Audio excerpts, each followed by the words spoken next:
रणक्षुद्रघण्टानिनादाभिरामं चलत्ताण्डवदण्डवत्पद्मतालसन्दुन्दिलाङ्गोपरि व्यालहार गणाधीश ईशानसूनुं तमीटे ध्वनिध्वंसवीणालयोल्लासिवक्त्रं स्फुरच्छुण्डदण्डोलसद्बीजपूरं गलद्धर्पसौगन्ध्यलोलालिमाल गणाधीश ईशानसूनुं तमीटे प्रकाशाजपा रक्तरत्ना प्रसूना प्रवाला प्रभातारुणा ज्योतिरेक प्रलम्बोदरं वक्रतुण्डैकदन्तं गणाधीशमीशानसूनुं तमीटे गणाधीशमीशानसूनुं तमीटे विचित्रस्फुरद्रत्नमाला किरीटं किरीटोल्लसत्चन्द्ररेखा विभूषैकभूषं भवध्वंसहेतु गणाधीशमीशानसूनुं तमीटे उदच्छद्भुजावल्लरी दृश्यमूलो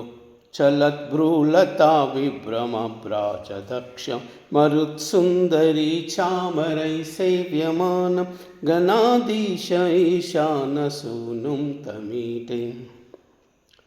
स्फुरन्निष्ठुरालोलपिङ्गाक्षितारं कृपाकोमलोद्धारलीलावतारं कलाबिन्दुगं गीयते योगिवर्यै गणाधीश ईशानसूनुं तमीटे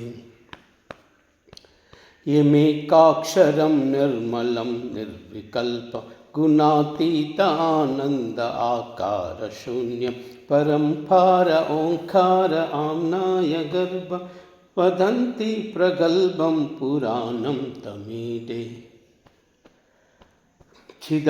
चिदानन्दसान्द्राय शान्ताय तुभ्यं नमो विश्वकर्ते च हर्ते च तुभ्यं नमो अनन्तलीलाय कैवल्यभासे नमो विश्वबीजप्रसीदेश सूनुम्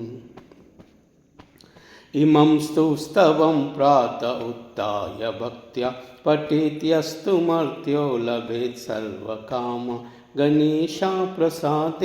सिद्ध्यन्ति वाचो गणेशे विभो दुर्लभं किं प्रसन्ने गणेशे विभो दुर्लभं किं प्रसन्ने गजाननं भूतगणादिसेवितं